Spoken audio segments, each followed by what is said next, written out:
Good morning.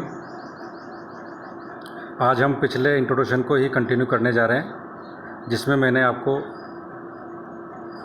MA 310 के अंतर्गत transport engineering के बारे में ब्रीफ में बताया था। और जो जैसा कि हमारा पूरा सब्जेक्ट है industrial engineering and transport management, तो उसकी जो हमने शुरू की यूनिट्स हैं उसके बारे में इंट्रोडक्शन लिया था। और आज का हमारा दूसरा लेक्चर जो है वो कंटिन्यू कर रहा हूँ, जिसमें इंट्रोडक्शन हमारा कंटिन्यू रहेगा। पिछले इंट्रोडक्शन में हमने plant location and layout, production planning and control, inspection and quality control, work study और इन्वेंट्री कंट्रोल के बारे में मैंने आपको बताया था। और मेरे लास्ट लेक्चर में आपको डेप्रिसिएशन के बारे में बताया कि डेप्रिसिएशन में हम क्या पढ़ेंगे। डेप्रिसिएशन, जैसा कि आपको पता है, डेप्रिसिएशन मूल्यह्रास जिसे हिंदी में कहते हैं। इसका मतलब जब कोई हमारी मशीन पर्टिकुलर टाइम के लिए यूज़ होती है तो एक पर्टिकुलर समय के बाद उसकी जो कॉस्ट है वो डिटेरियोरेट होती है, कम होती जाती है। और ये हम लाइफ के अकॉर्डिंग, हर एक मशीन की एक लाइफ होती है, उस लाइफ को मानते हुए हम हर साल का एक डेप्रिसिएशन निकालते हैं। एक मशीन की कॉस्ट निकालती हैं कि कितना परसेंट डेप्रिशिएट होगी। जैसे किसी मशीन की कॉस्ट 100 रुपये है और वो 15 साल उसकी लाइफ है, तो एक साल बाद हम ये मानते हैं कि शुरू में 6% कॉस्ट डाउन होगी तो 94% कॉस्ट हो जाएगी। दूसरे साल में 12% है तो 88 रुपीज़ उसकी कॉस्ट हो जाएगी। इस तरह से हम हर साल डेप्रिसिएशन करते करते फाइनली 15वें साल में हम ये मानते हैं कि मशीन की कॉस्ट मिनिमम 5% रह गई है। और इस तरह से जब मशीन को हमारे को ओवरऑल करना है, सेल करना है, प्रमोट, नई मशीन लेके आनी है, तो उसके लिए हम ये कैलकुलेशंस करते हैं। तो इसमें क्या डिफरेंट मेथड्स दिए हुए हैं जो भी हम डिस्कस करेंगे। सातवीं यूनिट है हमारी structure of a fleet organization. ये क्या वेटिंग लाइन से रिलेटेड टॉपिक है आपका, जिसमें कि जब वेटिंग लाइन होती है तो हम क्या सबसे पहले वेटिंग लाइन को मिनिमाइज़ करने के लिए रूट प्लानिंग करते हैं। रूट प्लानिंग काफ़ी इम्पोर्टेंट है। जब किसी क्राउड को या किसी प्लेटफॉर्म पर रश को कम करने के लिए हम रूट प्लानिंग करते हैं। और रूट प्लानिंग जितनी इम्पोर्टेंट होगी उतनी ही हमारी जो स्टेशन है जहाँ पर कि हमारे कस्टमर सर्विस पे होती है उसको मिनिमाइज़ कर सकते हैं हम। इसी में हम व्हीकल और क्रू शेड्यूलिंग करेंगे।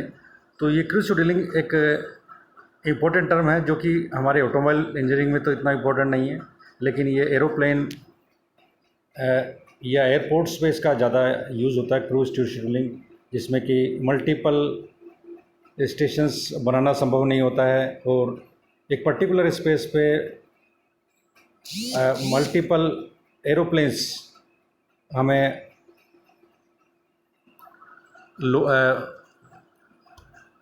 पार करने पड़ते हैं, जिसको बोलते हैं कि एक प्लेन के बाद दूसरा प्लेन का स्पेस का यूटिलाइजेशन करना। तो क्रू शेड्यूलिंग व्हीकल से रिलेटेड है। इसमें भी लॉग शीट्स बनती हैं, स्पेयर, कैटलॉग, सर्विस मैनुअल्स। और स्क्रू जो क्रू शेड्यूलिंग है वो कितनी इंपॉर्टेंट है वो इसके बारे में ब्रीफ में बताएंगे। इसी में बहुत इंपॉर्टेंट टॉपिक है रोड एक्सीडेंट, और ये काफ़ी इम्पोर्टेंट है हमारी ट्रांसपोर्ट के हिसाब से, ट्रांसपोर्ट इंजीनियरिंग के हिसाब से। तो ये जो यूनिट है 6.3, ये काफ़ी इम्पोर्टेंट है रोड एक्सीडेंट के बारे में। और हमारी ट्रांसपोर्ट इंजीनियरिंग के हिसाब से इसका एनालिसिस काफ़ी इम्पोर्टेंट है और ये ऑटोमोबाइल से रिलेटेड भी है। तो इसमें हम आपको क्लासिफिकेशन ऑफ एक्सीडेंट्स के बारे में बताएंगे, एक्सीडेंट के कॉजेज़ क्या क्या हैं उसके बारे में आपको बताया जाएगा। इन्वेस्टिगेशन प्रोसीजर, अगर कोई एक्सीडेंट हॉल्ट होता है या एक्सीडेंट कहीं होता है तो उसका इन्वेस्टिगेशन किन स्टेजेस में हम करेंगे। एक्सीडेंट को प्रिवेंट करने के कौन कौन से मेथड्स है उनको फॉलो किया जाएगा, वो बताया जाएगा आपको। तो ये काफ़ी इम्पोर्टेंट है हमारे पर्सनल ऑटोमोबाइल इंजीनियरिंग या मैनेजमेंट के हिसाब से या इंजीनियरिंग पॉइंट ऑफ व्यू से रोड एक्सीडेंट की स्टडी काफ़ी ज़रूरी है। तो ये काफ़ी इम्पोर्टेंट टॉपिक आपका फ्लीट ऑर्गेनाइजेशन में ये इम्पोर्टेंट टॉपिक है, जिसको कि विस्तार से बताने का प्रयास करेंगे आपको। इसी में 8वीं यूनिट जो है वो है मोटर व्हीकल लॉज। ये काफ़ी इंपॉर्टेंट है ट्रांसपोर्ट इंजीनियरिंग के हिसाब से। जब ट्रांसपोर्ट इंजीनियरिंग की बात होती है तो एक व्हीकल की हम बात करते हैं व्हीकल को कैटेगराइज करते हैं हम light motor vehicle, heavy motor vehicle. Light motor vehicle को हम सब कैटेगराइज करते हैं vehicle without gear, vehicle with gear, इन दोनों चीज़ों को हम कैटेगराइज करते हैं। और इनके हिसाब से फिर हम क्या मोटर व्हीकल लॉज के लिए हम पूरा का पूरा एक ट्रांसपोर्ट, एक व्हीकल जो हम परचेज़ करते हैं तो उसमें कौन कौन से प्रोसीजर फॉलो करने पड़ते हैं जब वो रोड पे आता है। तो सबसे पहले हम क्या करते हैं, व्हीकल लेने से पहले अगर व्हीकल गियर लेस है तो उसका ड्राइविंग लाइसेंस का अलग प्रोसीजर है, व्हीकल विथ गियर है तो उसका ड्राइविंग लाइसेंस का अलग है। LMV लाइट मोटर व्हीकल जिसमें हमारे 4 व्हीलर्स आती है एक पर्टिकुलर सीसी की तक, तो LMV का लाइसेंस भी हमें बनाना पड़ता है। तो सबसे पहले हम लॉज में ड्राइविंग लाइसेंस के बारे में आपको बताएंगे, ड्राइविंग लाइसेंस क्यों इंपॉर्टेंट है, ड्राइविंग लाइसेंस नहीं हो तो क्या पेनल्टीज़ के प्रावधान है। जनरली ये हमारी राज्य सरकार या सेंट्रल गवर्नमेंट के द्वारा, अधिनियम के द्वारा ये एक रूल्स बनाए जाते हैं, उसी के अकॉर्डिंग इनका प्रावधान होता है कि ड्राइविंग लाइसेंस की क्या चार्जेस रहेंगे, कितने टाइम के लिए वैलिड रहेगा। ये सारी चीज़ें ड्राइविंग लाइसेंस के हिसाब से आपको जानना बहुत ज़रूरी है ऑटोमोबाइल इंजीनियरिंग के हिसाब से। इसमें ड्राइविंग लाइसेंस के लिए एज लिमिट कितनी होनी चाहिए, रिन्यूअल ड्राइविंग लाइसेंस का कितने टाइम बाद होता है। तो जनरली ड्राइविंग लाइसेंस 15 साल 20 साल एज के हिसाब से ये बनाया जाता है और एक पर्टिकुलर एज के बाद ये फिर हर 5 ईयर्स में रिन्यूअल कराना पड़ता है इसे। तो ड्राइविंग लाइसेंस के बारे में विस्तार से आपको लेटेस्ट जो हमारे राज्य सरकार के ट्रांसपोर्ट डिपार्टमेंट के हिसाब से रूल्स हैं वो बताएंगे, जिसमें कि हम व्हीकल के बारे में, ड्राइविंग लाइसेंस के बारे में बताएंगे। इसी से रिलेटेड व्हीकल से रिलेटेड आपको बताया जाएगा, जिसमें रजिस्ट्रेशन व्हीकल का कैसे किया जाता है, व्हीकल का रजिस्ट्रेशन क्यों इम्पोर्टेंट है, व्हीकल का रजिस्ट्रेशन राज्य सरकार के हिसाब से किस नियम के हिसाब से होता है। तो रजिस्ट्रेशन नए व्हीकल का, उसकी परमिट, अगर स्टेट से बाहर अगर आपका व्हीकल ट्रांसपोर्ट में रहेगा तो उसकी परमिशन के लिए हमें परमिशन लेनी पड़ती है RTO से। तो परमिशन के बारे में, एक व्हीकल का इंश्योरेंस क्यों ज़रूरी है, इंश्योरेंस कराना है, इंश्योरेंस का क्या प्रोसीजर है, इंश्योरेंस किन अलग अलग मदों में होता है, इंश्योरेंस सिर्फ ड्राइवर का है या थर्ड पार्टी का है या फायर का है या अर्थक्वेक का है। बहुत सारी कैटेगरीज इंश्योरेंस में होती हैं जो आपको बताने का प्रयास करेंगे, विस्तार से इसको बताएंगे। ऑफेंसेस, अगर ड्राइविंग लाइसेंस आपके पास नहीं है, गाड़ी का रजिस्ट्रेशन नहीं है, इंश्योरेंस नहीं है, तो कौन कौन से ऑफेंसेस आपके ऊपर लागू होते हैं, कितना जुर्माना आप पे लगेगा, ये सारी जो पेनल्टीज़ है उसके बारे में इसमें विस्तार से बताने का है ऑटोमोबाइल इंजीनियरिंग के हिसाब से। इसी में ट्रैफिक रूल्स और रेगुलेशन भी हैं, जिसमें ट्रैफिक रूल्स के बारे में आपको बताया जाएगा। ट्रैफिक रूल्स, जब आप रोड पे व्हीकल ड्राइव करते हैं तो उसकी स्पीड लिमिट कितनी होनी चाहिए, ये जनरली रोड पर मेंशन किया हुआ होता है। तो स्पीड लिमिट को फॉलो करते हुए रोड पर आप ड्राइव करें। पार्किंग प्लेसेस कहाँ कहाँ हैं, पार्किंग प्लेस पे आपको अपना व्हीकल पार्क करना चाहिए। जनरली सिंबल्स होते हैं तो सिंबल्स देखने आपको, सिग्नल अगर कहीं है तो सिग्नल पे आपको व्हीकल को कैसे रोकना है, किस कंडीशन में व्हीकल को रोकना है, किस कंडीशन में लेके जाना है। सिग्नल पर अगर रेड लाइट है तो व्हीकल को वहीं स्टॉप कर देना है, जैसे ग्रीन लाइट होती है आपको व्हीकल को आगे क्रॉस कर लेना है। सिग्नल डिवाइसेस कौन कौन सी होती है उनके बारे में इसमें बताएंगे। ट्रैफिक सिंबल्स, जनरली रोड पर जब आप व्हीकल ड्राइव करते हैं तो अलग अलग ट्रैफिक सिंबल्स होते हैं, उनकी जानकारी हमें होना अत्यंत आवश्यक है। तो डिफरेंट टाइप के ट्रैफिक सिग्नल्स है जो कि हम देखते हैं रोडों पर, उसी हिसाब से हमारे को अपना ड्राइव और स्पीड लिमिट फॉलो करनी होती है। इसी में ड्राइविंग सेफ्टी डिवाइसेस हैं, जब आप ड्राइव करें तो सेफ्टी डिवाइस क्या क्या क्या हैं, इनका क्या इंपॉर्टेंस है और ये अत्यंत आवश्यक है आपके लिए जानने के लिए। जब आप ड्राइव करें व्हीकल तो सेफ्टी डिवाइसेस कौन सी हैं। अगर आप 2 व्हीलर ड्राइव कर रहे हैं तो हेलमेट आपके लिए अत्यंत आवश्यक है। अगर 4 व्हीलर ड्राइव कर रहे हैं तो आपके लिए सीट बेल्ट अत्यंत आवश्यक है। एक पर्टिकुलर लिमिट में गाड़ी चलाएं आप। ब्रेकर आएँ तो स्पीड कम होनी चाहिए। हमेशा लेफ़्ट साइड से ड्राइव करें आप, लेफ़्ट साइड में करें आप ड्राइव। तो इसमें सेफ्टी डिवाइसेस का काफ़ी इंपॉर्टेंस है और ये अत्यंत आवश्यक है आपकी जानकारी के लिए। तो मोटर व्हीकल लॉज काफ़ी इंपॉर्टेंट है आपके पूरे सिलेबस के हिसाब से। ये ट्रांसपोर्ट इंजीनियरिंग का महत्वपूर्ण टॉपिक है। मोटर व्हीकल लॉज अगर आप जानकारी होगी तो ये माना जाएगा कि आपने ऑटोमोबाइल का अध्ययन कर लिया है। ऑटोमोबाइल इंजीनियरिंग का ट्रांसपोर्ट डिपार्टमेंट या ट्रांसपोर्ट से रिलेटेड विषय का आपने अध्ययन कर लिया है तो मोटर व्हीकल लॉज आपके लिए काफ़ी महत्वपूर्ण है और ये आप इंटरेस्ट लेते हुए इनकी जानकारी आप हासिल करें।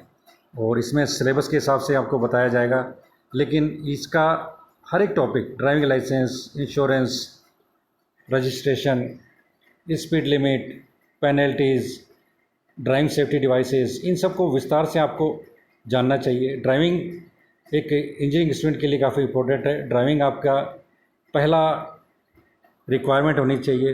एक ऑटोमोबाइल के स्टूडेंट के पास, प्रत्येक के पास लाइसेंस होना चाहिए।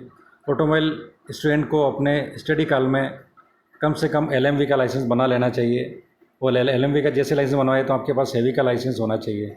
जनरली ट्रांसपोर्ट डिपार्टमेंट का ये जो टॉपिक है इसलिए महत्वपूर्ण है कि हमारे स्टेट गवर्नमेंट में या भारत सरकार ने एक प्रावधान कर रखा है कि हर एक तहसील पर एक ट्रांसपोर्ट डिपार्टमेंट का ऑफिस होता है, जिसको बोलते हैं RTO, रीजनल ट्रांसपोर्ट ऑफिस होता है। और वहाँ पर जो हमारे ASI, assistant sub inspector traffic transport का पद होता है। फिर ये प्रमोट होते हुए SI और SI के बाद RTO, फिर DTO, ये प्रमोशंस का चैनल है। तो ऑटोमोबाइल और मैकेनिकल इंजीनियरिंग के हिसाब से आपके पास अगर इस टॉपिक को आप अध्ययन कर लें तो सबसे पहले आपको ड्राइविंग लाइसेंस अत्यंत आवश्यक मानते हुए जल्द से जल्द बनवा लेना चाहिए। ड्राइविंग लाइसेंस अगर आप बनवा लेते हैं तो आपको इस पोस्ट के लिए जब ट्रांसपोर्ट डिपार्टमेंट में वैकेंसीज निकलती है तो उसके लिए एक ASI की पोस्ट के लिए हैवी का लाइसेंस मस्ट है और वो कंपलसरी माना जाता है। तो हैवी का लाइसेंस आप बनवा सकें और LMV के लाइसेंस के 1 साल के बाद आप हैवी का लाइसेंस बनवा सकते हैं, हैवी व्हीकल्स का। तो ये आपको ध्यान में रखते हुए अभी से ही इसकी प्रक्रिया शुरू कर देनी चाहिए। अगर आपका लाइसेंस नहीं बना हुआ है तो आप motorcycle without gear, with gear दोनों का लाइसेंस बनवा लें। इसके पश्चात आप LMV का लाइसेंस बनवा लें।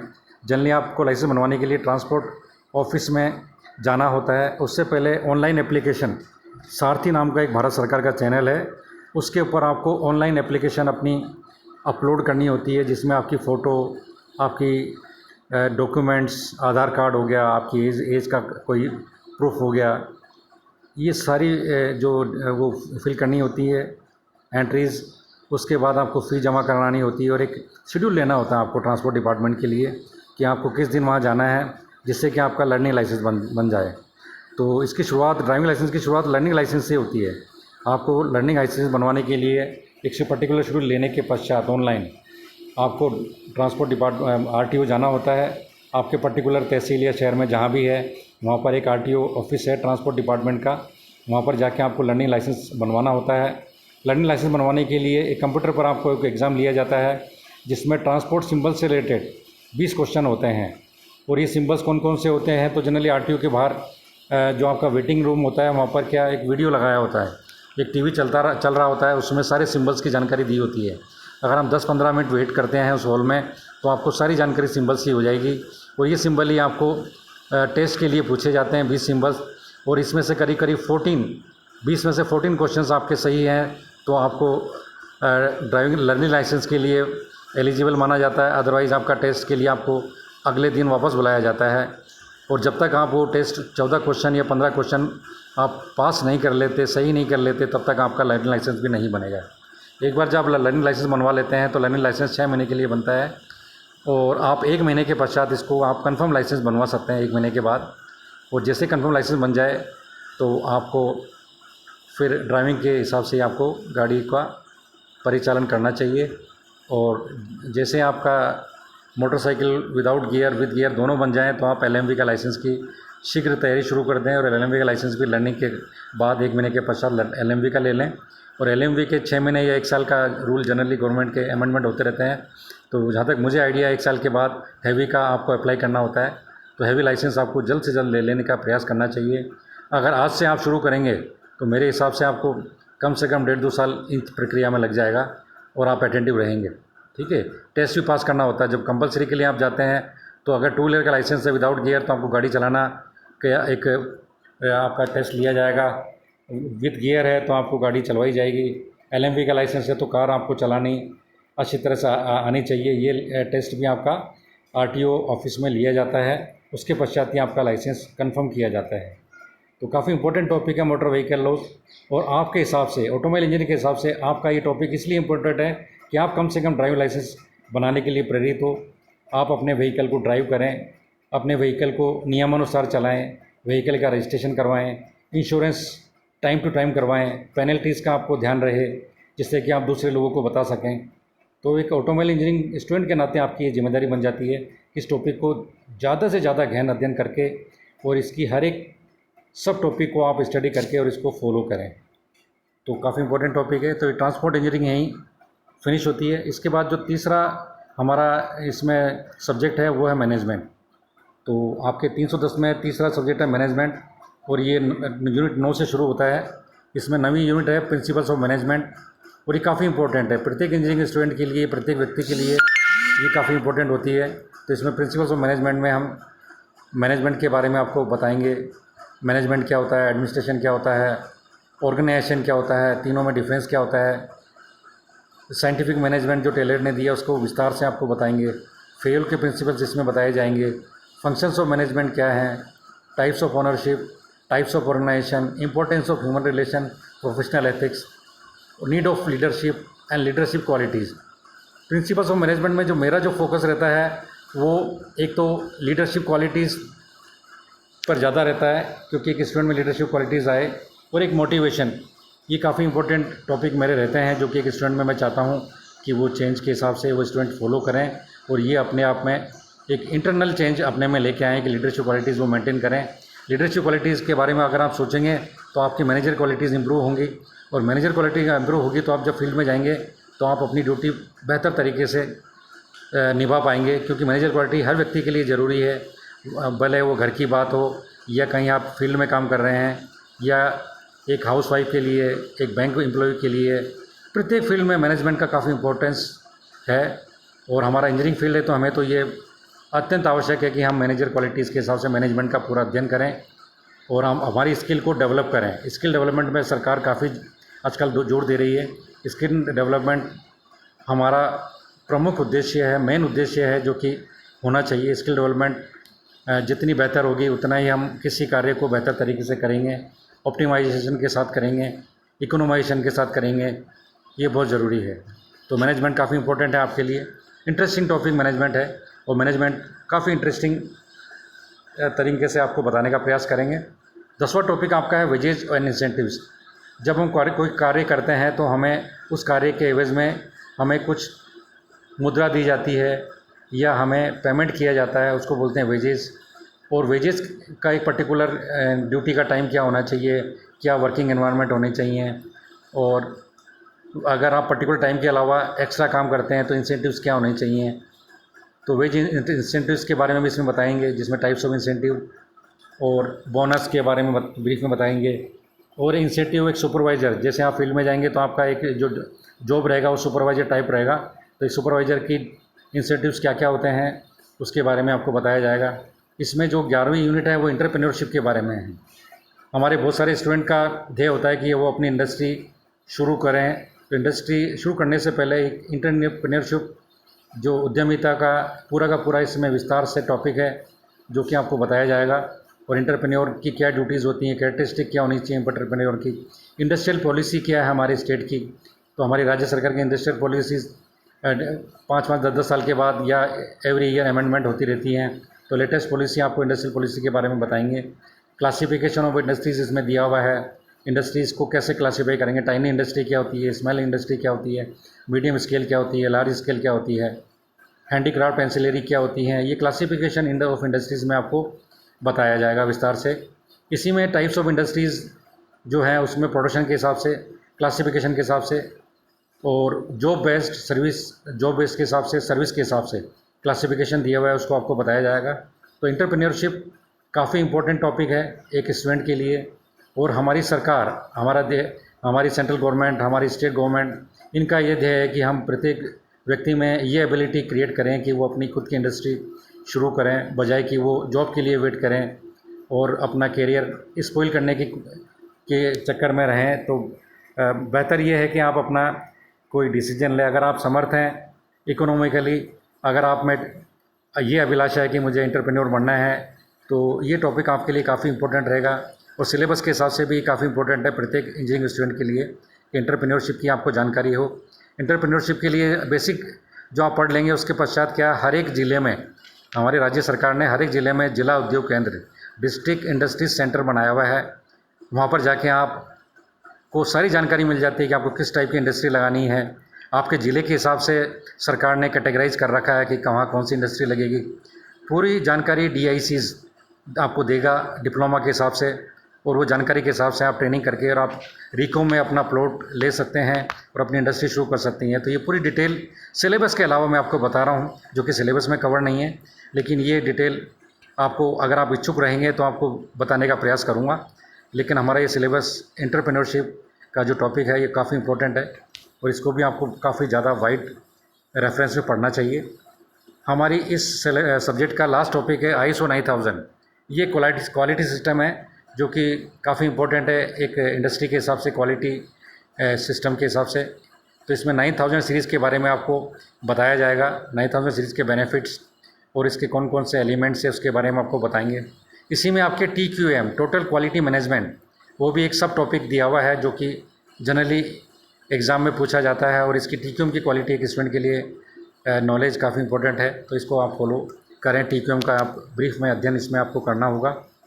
और इसी में आपकी जो बुक्स हैं वो हैं industrial management VK Sharma, OP Harkut, industrial engineering and management OP Khanna, industrial engineering and management TR Banga, handbook of small scale industry PM Bhandari, handbook on entrepreneurship development OP Harkut, entrepreneur development SS Khaka, statistical quality control Manohar Mahajan, ISO 9000 quality system S Dalela.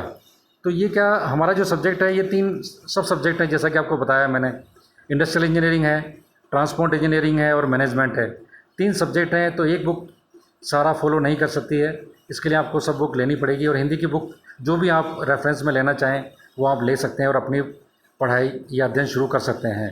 तो आज का हमारा जो topic है उससे हमारा introduction phase ख़त्म हो जाता है MA 310 का। 2 लेक्चर में मैंने पूरा सब्जेक्ट का विस्तार से इंट्रोडक्शन आपको बताया है, जो कि आपने ध्यान से देखना है, और सिलेबस को देखने के पश्चात आपको डिसीजन लेना है कि हमारी कौन कौन सी बुक्स है जो आपको ठीक लगे वो ले सकते हैं। अदरवाइज़ मेरे लेक्चर जो हैं उसको आप ध्यान से इसको सुने और सुनने के पश्चात इसको फॉलो करें। तो अगला लेक्चर हमारा कोई एक यूनिट को लेते हुए शुरू होगा जिसको आपको फॉलो करना है। Thank you.